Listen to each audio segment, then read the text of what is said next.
Hello friends, आपका स्वागत है हमारे चैनल पर। मेरा नाम है ध्रुव और आप लोग देख रहे हैं द लर्नर्स कम्युनिटी। आज की वीडियो में हम बात करेंगे फिफ्थ सेमेस्टर के बीकॉम ऑनर्स में एक सब्जेक्ट जिसका नाम है मैनेजमेंट अकाउंटिंग। आज की वीडियो में इस सब्जेक्ट के प्रीवियस ईयर के क्वेश्चन पेपर को बात करेंगे। ठीक है, कवर अप करेंगे। ये आपका यूनिक पेपर कोड है। मैनेजमेंट अकाउंटिंग जो सब्जेक्ट है बीकॉम ऑनर्स फिफ्थ सेमेस्टर में आपको देखने को मिलता है। और ये जो क्वेश्चन पेपर आप लोग देख रहे हैं, ये क्वेश्चन पेपर है 2024-25 का, मतलब 2024 के आखिर में और 25 की शुरुआत में जो एग्जाम्स हुए थे, ये उसका क्वेश्चन पेपर है। ठीक है, तो आज की वीडियो में हम इस सब्जेक्ट के क्वेश्चन पेपर को देखेंगे। आपको आइडिया लगेगा क्वेश्चन पेपर किस टाइप का आता है, इंपॉर्टेंट क्वेश्चन रिलेटेड, क्योंकि रिपीटेड क्वेश्चन जो न्यूमेरिकल्स है ना, उनमें हल्की फुल्की आपको चेंजेस देखने को मिलेंगे और थियोरेटिकल तो काफी हद तक रिपीटेड भी हो सकते हैं। ठीक है, आपके अपकमिंग एग्जाम्स में। तो आप लोग इस वीडियो को कंप्लीट देखिए इंपॉर्टेंट क्वेश्चंस के लिए, साथ के साथ आप लोगों को एग्जाम का पैटर्न और जो क्वेश्चन के मार्क्स हैं उनके बारे में भी पता चलेगा। तो चलिए वीडियो को शुरू करते हैं। और अगर अभी तक आपने हमारा चैनल सब्सक्राइब नहीं किया और आप लोग नए हैं तो प्लीज चैनल को जरूर सब्सक्राइब करिए। आप लोगों के लिए बहुत ज्यादा हेल्पफुल वीडियोस हमारे चैनल पर आती रहती है। ठीक है, क्वेश्चन पेपर की बात करें तो 3 घंटे का आपको टाइम दिया जाएगा। 90 नंबर का आपका जो है एग्जाम आपके पास होगा। Attempt all question, question paper में जितने क्वेश्चन दिए जाएंगे ना, आपको सारे के सारे अटेम्प्ट करने हैं। ठीक है, कोई भी क्वेश्चन छोड़ना नहीं है। दूसरा, all question carry equal marks, सारे के सारे क्वेश्चन जो है वो इक्वल मार्क्स को कैरी करते हैं। यूज सिंपल कैलकुलेटर अलाउड, आपको सिंपल कैलकुलेटर अलाउड है। ठीक है, working note should be from a part of your answer. ठीक है, जैसे कि होता है आपके कई जगह न्यूमेरिकल्स क्वेश्चन होते हैं, उनके ना आपको वर्किंग नोट्स बनाने होते हैं कि भाई आपने कैलकुलेशन लगाई। ठीक है, तो वो आप अपने आंसर के साइड में कैलकुलेशन लगा सकते हैं ताकि दिखाई दे कि हाँ, ये कैलकुलेशन आपके इस वाले आंसर जो कि लेफ्ट में लिखा हुआ है बड़े पैरे, मतलब बड़े उसमें स्पेस में, ठीक है, उससे मैच खाता है। ऐसा नहीं कि आपने कहीं भी आगे पीछे वो कर दी, नहीं। Working note should from part of your answer. ठीक है, ये हो जाता है। फिर हिंदी इंग्लिश एक लैंग्वेज आप यूज कर सकते हैं। तो ये बेसिक चीजें हो जाती हैं आपके क्वेश्चन पेपर के बारे में। अब हम बात करते हैं यहाँ पे हमारे क्वेश्चन से रिलेटेड चीजें। तो आप देख सकते हैं जो आपका पहला क्वेश्चन है वो दो पार्ट्स में डिवाइडेड है, ए और बी। ठीक है, आपका ए पार्ट 9 नंबर का है, बी पार्ट आपका 9 नंबर का है। इन दोनों को मिला दोगे तो 18 नंबर का आपका क्वेश्चन हो जाएगा। ठीक है, वहीं आपका और वाला ऑप्शन भी इसी प्रकार से है। तो अब ये समझिए कि क्वेश्चन आपका हर एक क्वेश्चन 18 नंबर का तो आपको मिलेगा ही। 18 नंबर के आपको 5 क्वेश्चन जो है देखने को मिलेंगे। 90 नंबर का आपका पेपर तैयार हो जाएगा। तो सेम यही फॉर्मेट रहता है ज्यादातर क्वेश्चन पेपर्स में। ठीक है, कि 18-18 नंबर के आपको क्वेश्चन प्रोवाइड करवाए जाएंगे, 18-18 नंबर के। और उसमें चाहे ए बी सी पार्ट हो सकते हैं या ए और बी पार्ट हो सकते हैं। अब हम देखते हैं क्वेश्चन की तरफ। अगर आप लोग हिंदी मीडियम के स्टूडेंट्स हैं तो मैं आपको आखिर में वीडियो में जो है क्वेश्चन दिखा दूंगा हिंदी के, तो आप वहां से पढ़ सकते हैं। बाकी हम यहाँ से इंग्लिश में देखते हुए चलते हैं। What is management accounting, discuss in brief the nature and scope of management accounting. Management accounting क्या है, ये क्वेश्चन जो है दो पार्ट्स में डिवाइडेड है। पहले आप इस वाले सेक्शन को बताएंगे कि मैनेजमेंट अकाउंटिंग क्या है, उसको कंप्लीटली एक्सप्लेनेशन जो डेफिनेशंस टाइप से होती है ना, डिटेल वर्जन में वो आप देंगे। उसके बाद आपको ब्रीफ में बताना है, मतलब कम शब्दों में बताना है नेचर और स्कोप किसका, मैनेजमेंट अकाउंटिंग का। मैनेजमेंट का नेचर किस प्रकार का है और उसका स्कोप कितना बड़ा है। ठीक है, ये आपको दोनों चीजें इस क्वेश्चन में बता दिया। इसी को क्वेश्चन नंबर 1 में हम आगे बढ़े, बी वाले पार्ट को देखें तो डिफाइन रिस्पॉन्सिबिलिटी अकाउंटिंग। ठीक है, आपको रिस्पॉन्सिबिलिटी अकाउंटिंग को डिफाइन करना है। ये जो वर्ड है रिस्पॉन्सिबिलिटी अकाउंटिंग, इसको आपको एक्सप्लेन करना है, डिफाइन करना है। Explain the various type of responsibility centre that are required to be created for a success of a system responsibility accounting. अब आपको अलग अलग टाइप के जो रिस्पॉन्सिबिलिटी सेंटर्स हैं जो बनाए जाने चाहिए, मतलब जिनको रिक्वायर्ड होना चाहिए टू बी क्रिएटेड, ठीक है, for a success of a system. अगर आपके पास कोई सिस्टम है तो उसको अगर आपको सक्सेसफुल बनाना है तो आपको कुछ रिस्पॉन्सिबिलिटी सेंटर्स को बनाना होगा।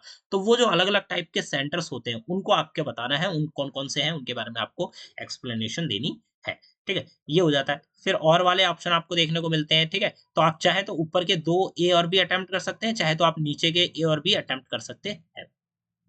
क्वेश्चन की बात करें तो what do you understand by cost control and cost reduction. Cost control और कॉस्ट रिड्यूशन से आप क्या समझते हैं? कॉस्ट कंट्रोल मतलब हम कॉस्ट को कंट्रोल कर रहे हैं, और कॉस्ट रिड्यूशन का मतलब है कि हम कॉस्ट को कम करने की कोशिश कर रहे हैं कि ज्यादा खर्चा ना हो सके। ठीक है, कंट्रोल का मतलब है हमने प्रॉपर्ली कंट्रोल करा, और रिड्यूस का मतलब कि जो कॉस्ट चल रही है हम उसको और भी ज्यादा रिड्यूस कर रहे हैं। ठीक है, आप अपने शब्दों में, आपने किताब में पढ़ा होगा तो आप अपने शब्दों में इसको डिटेल वर्जन में एक्सप्लेन करिएगा। Which of the two superior, ठीक है, इसमें सुपीरियर कौन है ये भी आपको बताना है। फिर discuss with suitable examples the return on investment method and residual income method used for divisional performance management। Measurement. ठीक है, अब देखिए यहाँ पे आपको सूटेबल एग्जाम्पल के साथ ये जो दो चीजें बताई गई हैं इनको एक्सप्लेन करना है, रिटर्न ऑन इन्वेस्टमेंट मेथड और रिड्यूस इनकम मेथड, इन दोनों को आपको एक्सप्लेन करना है विद एग्जाम्पल। ठीक है, और आपको जो बताना है डिविजनल परफॉर्मेंस मेजर यूज्ड, ये जो दोनों यूज्ड होते हैं डिविजनल परफॉर्मेंस मेजर में यूज होते हैं, तो आपको इन दोनों को एक्सप्लेन करना है विद एग्जांपल। ठीक है, तो ये हो जाता है आपका क्वेश्चन नंबर 1। आपका क्वेश्चन नंबर 2 आता है, यहाँ पे आपका न्यूमेरिकल रिलेटेड क्वेश्चन है, आप देख सकते हैं। ठीक है, न्यूमेरिकल रिलेटेड क्वेश्चन आप लोग पॉज करके वीडियो को पढ़ सकते हैं, समझ सकते हैं। ठीक है, तो इस टाइप के क्वेश्चन भी आपको देखने को मिलेंगे, जिसमें भाई आपको कुछ चीजें बता दी जाएंगी और फिर कुछ चीजें उससे रिलेटेड पूछी जाएंगी। Manufacturing overhead have been estimated the following amount under the given condition. ठीक है, यहाँ पे आपको फिर चार्ट दे दिया गया है इससे रिलेटेड जो कैलकुलेशन है। ठीक है, अब यहाँ पे जो चीजें पूछी गई है वो आपको बतानी है। पूछा क्या गया है कि prepare a total production cost budget at a production level of 1400 units starting clearly at a cost behaviour of each cost and output, cost to output. ठीक है, अब आपको यहाँ पे भाई कॉस्ट प्रोडक्शन की जो 14,000 की जो यूनिट है उसकी आपको जो कॉस्ट प्रोडक्शन बजट है वो आपको बनाना है। ठीक है, टोटल प्रोडक्शन है वो सारी चीजें आपको यहाँ पे कैलकुलेट करनी है। तो ये हो जाता है आपका ये वाला पार्ट। अब यहाँ पे आपका और वाले ऑप्शन में आ जाता है, तो आप देख सकते हैं कि what is meant by performance budgeting. Performance budgeting से क्या मतलब है, what steps are required to be taken for preparing performance budgeting, और कौन से स्टेप्स रिक्वायर हैं, जो ऐसे कौन कौन से स्टेप है जो कि रिक्वायर है लेना। ठीक है, ताकि परफॉर्मिंग जो प्रिपेयरिंग परफॉर्मेंस बजट हो सके। ठीक है, ऐसे कौन से स्टेप्स हैं जो कि लेना जरूरी है, वो भी आपको यहाँ पे बताना है। 6 नंबर का आपका ये थियोरेटिकल रिलेटेड क्वेश्चन है। बी वाला पार्ट आपका फिर से यहाँ पे न्यूमेरिकल रिलेटेड पार्ट हो जाता है। ठीक है, यहाँ पे आपको सिचुएशन बता दी गई है, यहाँ पे आपको डेटा दे दिया गया है उससे रिलेटेड।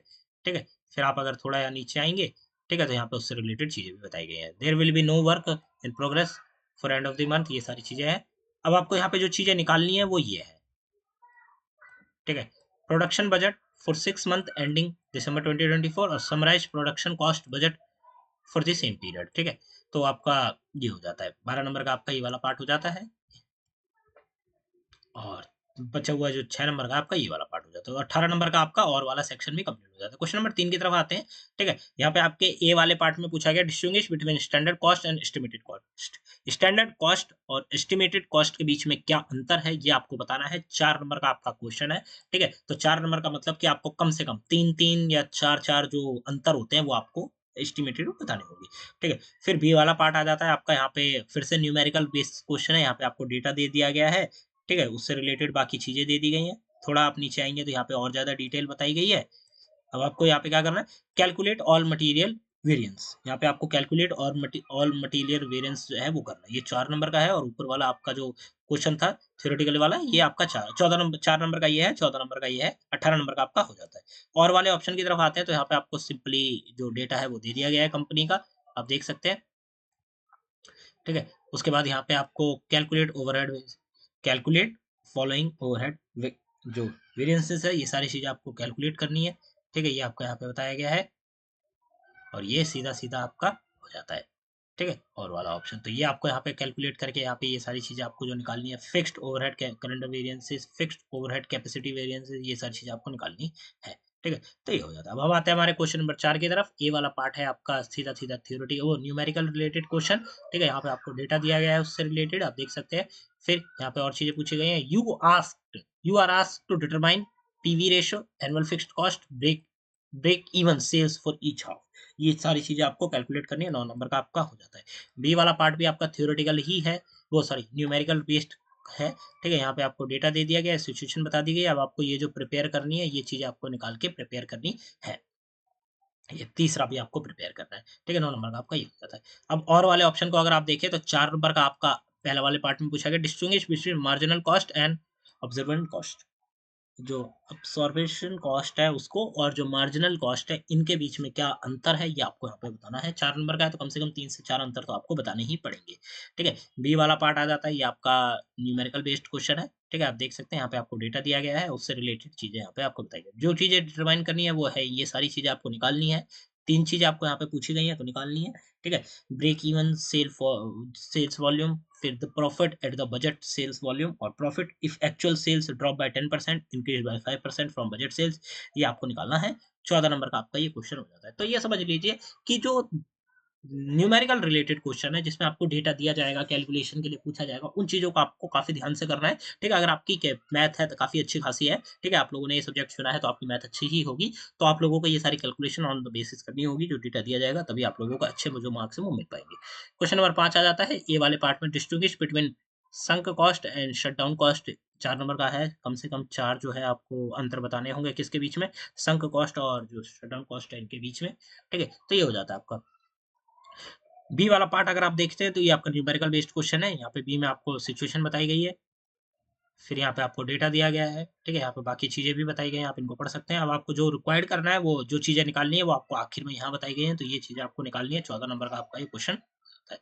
और वाले ऑप्शन को अगर आप देखें, तो और में ए में आपसे पूछा गया है, what is difference between relevant cost and irrelevant cost? Explain with example, ठीक है? रिलेवेंट कॉस्ट के बी और इर्रेलेवेंट कॉस्ट जो होती है, इनके बीच में क्या अंतर है, ये आपको बताना है। 4 नंबर का आपका ये क्वेश्चन बनता है। फिर बी वाला पार्ट आता है, जिसमें आपको यहाँ पे सिचुएशन रिलेटेड चीज़ें दी गई हैं, ये देख सकते हैं आप, ठीक है?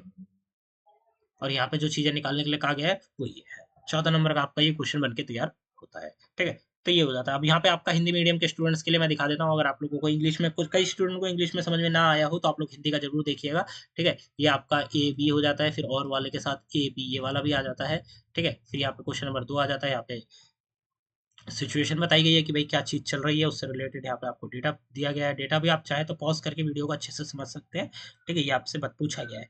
फिर अथवा वाला क्वेश्चन आता है, तो ये आपका का और ये खा हो जाता है। 6 नंबर का आपका का वाला है, फिर खा वाला हो जाता है, ठीक है? अब आगे बढ़ेंगे, यहाँ पे आपको डेटा दिया गया है और जो चीज़ें निकालने के लिए कही गई हैं, वो यहाँ पे आगे आ जाती हैं, ठीक है? उत्पादन रिलेटेड चीज़ें।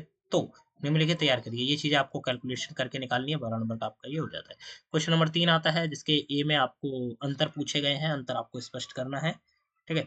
बी वाला आ जाता है, जहाँ पे आपको ये सिचुएशन बता दी गई है भई रिलेटेड डेटा से, और फिर जो चीज़ें आपको निकालनी है वो यहाँ पे आपसे पूछी गई है। 14 नंबर का आपका ये क्वेश्चन आता है। अथवा वाला ऑप्शन आता है, ये आपका जो कंडीशन है वो आपको बताई गई है कि भाई क्या चीज़ चल रही है, किस बारे में डेटा है, ठीक है? और उससे रिलेटेड जो गणना आपको करनी है, वो गणना आपको ये करनी है, ये सारी चीज़ें आपको निकाल के दिखानी है। क्वेश्चन नंबर 4 आ जाता है, काम में आपको ये डेटा दिया गया है कंपनी का, ये चीज़ें पूछी गई हैं यहाँ पे आपसे, ठीक है?